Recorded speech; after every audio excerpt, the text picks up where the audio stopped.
शुरुआत कर लेते हैं एक ऐसी तस्वीर के साथ जिसने भी आज देखा कहा कैसे केजरीवाल के साथ अन्याय हुआ था। अब बरी होकर भी क्या, जब चिड़िया चुग गई खेत, दिल्ली हार गए, जेल में बंद रहे, मगर ये तस्वीर लंबे समय तक याद की जाएगी।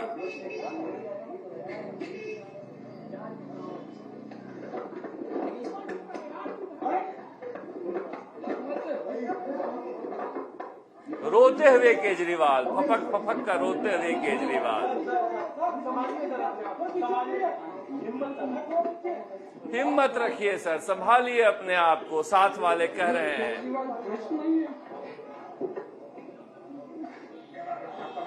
मैंने केवल अपनी जिंदगी में ईमानदारी कमाई है। केवल अपनी जिंदगी में ईमानदारी कमाई है। केजरीवाल भ्रष्ट नहीं है। बताइए, किसी के आंसुओं की भी कीमत आजकल नहीं है। अब बीजेपी वाले तो बीजेपी वाले ठहरे, झूठा फंसाया सच्चा फंसाया पता नहीं, मगर कांग्रेस के संदीप दीक्षित ने जो बयान दिया, केजरीवाल के आंसुओं पर तो तरस खाते। उन्होंने कहा क्या पता ये बीजेपी और आम आदमी पार्टी का खेल हो कि अब इन्हें जेल से निकाला जाए, क्योंकि राहुल गांधी आजकल कुलांचे भर रहे हैं, धाड़ मार रहे हैं। एक नए राहुल गांधी नजर आ रहे हैं और गुजरात में, उत्तराखंड में, पंजाब में काफी महत्वपूर्ण हो सकती है आम आदमी पार्टी। अब संदीप दीक्षित सही हैं, कांग्रेस सही है, आम आदमी पार्टी सही है, बीजेपी सही है, पता नहीं, क्योंकि हमारे तो कांग्रेस के बुजुर्ग नेता अशोक गहलोत उसी तरह की राजनीति कहते हैं और बताते भी हैं। जो दिखता है वो होता नहीं है सियासत में, जो होता है वो दिखता नहीं है। मगर आज की एक बड़ी सियासत रही कि शराब घोटाले में हाई कोर्ट से मनीष सिसोदिया और अरविंद केजरीवाल बरी हो गए। अब आगे की सियासत आप अपनी नंगी आंखों से देखते रहिएगा, समझते रहिएगा, समझना आपका काम है। लौटते हैं राजस्थान की सियासत पर। 2 घंटे 20 मिनट तक भजनलाल शर्मा बोले। अब दिया कुमारी ने पूरा बजट पढ़ दिया था, कुछ नई घोषणा इन्हें भी करनी थी, मगर घोषणा से पहले जितना ये भरे हुए थे कांग्रेसियों के आरोप पर, उसका पुलिंदा लेकर आए थे।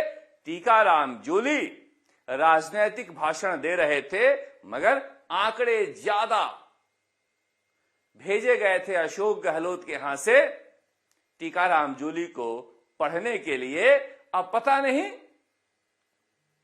वो इतना महत्वपूर्ण है जितना वो बता रहे थे, क्योंकि इतना कारगर होता तो कांग्रेस चुनाव नहीं हारती।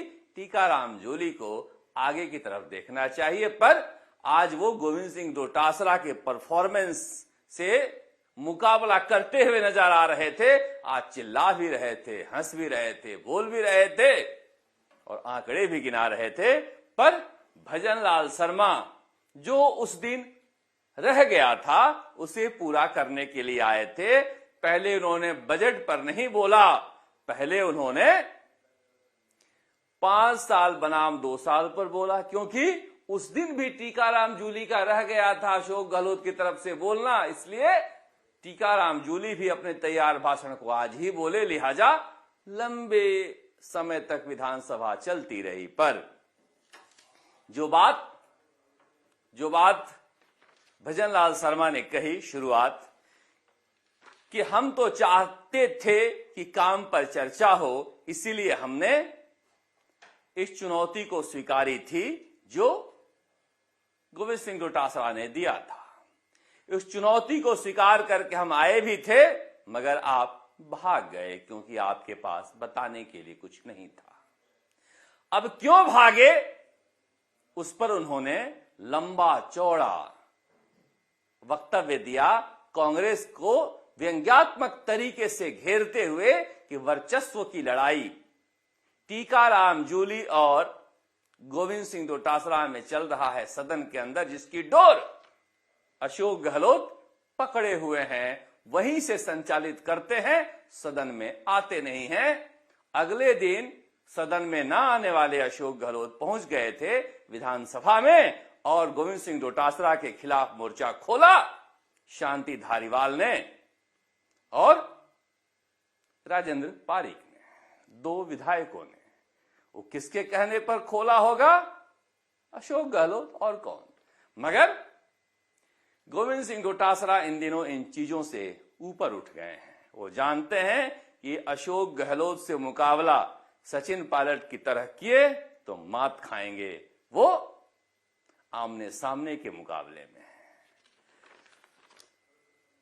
टीकाराम जूली बताते हुए नजर आए कि 5 साल तक हमने क्या क्या किया और कैसे किया, कितनी सारी घोषणाएं की और हमारी घोषणाओं को यह सरकार पूरी नहीं कर पा रही है। अब देखिए, आप कुछ भी कहिए, भजनलाल शर्मा को फेल कहिए, पास कहिए, इनिशिएटिव लेकर इन्होंने एक बात तो पब्लिक डोमेन में डाल ही दिया है कि इनके 5 साल पर हमारा 2 साल का काम भारी है और ये कॉन्फिडेंस लाकर किए हैं। तभी अशोक गहलोत भागे भागे आए और कहने लगे हमारी तो सरकार ही गिर रही थी, कोरोना आ गया, चुनाव होने लगे, सरकार बचाने में लगे रहे, तो हम विकास क्या करते। यानी आपको डिफेंसिव लाकर रख दिया है भजनलाल शर्मा ने और ये बताने पर मजबूर कर दिया है कि हम फला फला फला कारणों से विकास नहीं कर पाए। इस पर भी जवाब देते हुए नजर आए भजनलाल शर्मा। उन्होंने कहा कि ना केवल टीकाराम जूली को डाउन करने के लिए गोविंद सिंह डोटासरा ने उस दिन पूरा रायता बिखेरा, बल्कि अशोक गहलोत इसलिए आए क्योंकि सचिन पायलट का कद दिल्ली में बड़ा होता जा रहा है, जमता जा रहा है। इसलिए इतने दिनों बाद दोबारा ये बताने के लिए आए कि हमारा उप मुख्यमंत्री सरकार गिरा रहा था। न जाने किन किन शब्दों का उपयोग किया अपने मुख्यमंत्री के लिए। आज तक भारत के इतिहास में कोई भी मुख्यमंत्री अपने उप मुख्यमंत्री के लिए ऐसे शब्दों का उपयोग नहीं किया होगा और आज भी कर रहे हैं। विधानसभा में अंदर आकर नहीं बोलते हैं, बाहर बोलते हैं, अंदर किसी और से बुलवाते हैं, यानी टीकाराम जूली से। पर आज का मुकाबला ऐसा था कि हमारी समय की फिल्म में, नए लड़के तो शायद ही देखे होंगे, राम लखन फिल्म में गाना होता है, मैं जीरो हूं, मैं हीरो हूं, मैं हीरो हूं, मैं जीरो हूं। पहले जो हीरो होता है और जो जीरो होता है वो हीरो कह देता है, फिर वो जीरो हो जाता है। तो मैं हीरो हूं, मैं जीरो हूं का ऐसा लग रहा था कि मुकाबला टीकाराम जूली और भजनलाल शर्मा के बीच चल रहा था। टीकाराम जूली लेकर योजनाओं को लाए थे कि हमने ये किया था, आपने नहीं किया। और भजनलाल शर्मा लेकर आए किस तरह से झुंझुनू में, कोटा में, अंता में, हर जगह आपने पेयजल योजनाओं के लिए, चूरू में हजारों करोड़ की घोषणाएं की और जीरो दिया। कहां कहां पर किन किन योजनाओं की घोषणा करके जीरो बजट रखा था, उसकी पूरी फहरिस्त लेकर आए थे, ये समझाने के लिए, बताने के लिए। और ये जब बताते हैं, समझाते हैं, तो ये जरूर बताते हैं कि मैं किसान हूं, भले ही आप दलित हो और जाट हो, मगर किसानी जितना मुझे आती है तुम दोनों को नहीं आती है। ये बार बार बताने की कोशिश कर रहे थे और ये जताने की कोशिश कर रहे थे कि ये बजट युवाओं के और किसानों के लिए समर्पित था। लेकिन वो मुड़ा से बांध करके विधानसभा में है कि यही कोई ये दौड़ डालने वाले हैं क्या, कुदारी लेकर के ऐसे आए कि यही चलाते हैं केस को। लेकिन मैं माननीय अध्यक्ष जी, मैं कहना चाहता हूं, हमेशा गरीब और किसान के लिए, अब से नहीं शुरू से कांग्रेस ने गरीबी हटाओ, किसान का उत्थान करो। ना किसान के पास ये गए, ना गरीब के पास गए, इनका कोई लेना देना नहीं है। कांग्रेस का लेना देना है सिर्फ भ्रष्टाचार और तुष्टीकरण के नाम से। क्योंकि आप करते थे कि कांग्रेस राज के अंदर मुख्यमंत्री जी ने तो कह दिया एक भी स्कीम बता दो, लेकिन वो स्कीम मैं आपको बताना चाहूंगा, 500 में सिलेंडर, यूनिट घर की फ्री, 2000 यूनिट किसान की फ्री राशन, 125 दिन का रोजगार, इंदिरा गांधी शहरी विकास योजना, 1000 रुपए पेंशन, 25 लाख का चिरंजीवी बीमा, 10 लाख का दुर्घटना बीमा, गौशाला का अनुदान बढ़ाया, OPS, English medium Mahatma Gandhi school, right to health, gig worker कानून, minimum income guarantee act, paper leak कानून, बंद करते हैं इसको। इंदिरा रसोई योजना, किसान राहत। टीकाराम जूली के ब्रांड को कैसे अशोक गहलोत बर्बाद कर रहे हैं, आप इसे गौर से सुनिए। जिन जिन योजनाओं के नाम अशोक गहलोत ने टीकाराम जूली के मुंह से गिनवाया है, इन्हीं योजनाओं की वजह से तो अशोक गहलोत हारे हैं, और क्या वजह रही होगी। अब ये कहते हैं हमने राइट टू हेल्थ लाया, बच्चे बच्चे को पता है कि यहां पर अस्पतालों ने हड़ताल की और इन्होंने राइट टू हेल्थ योजना को ठंडे बस्ते में डाल दिया, इसके नियम तक नहीं बनाए। ये कहते हैं हम गीग वर्कर्स के लिए कानून लाए, नियम तक नहीं बनाए।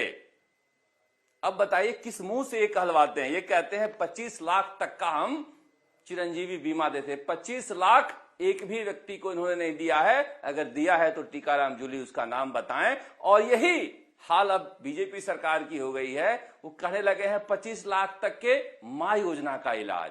अरे भजन लाल जी, आप भी 25 लाख किसी को दिए हो तो आप नाम बता दो।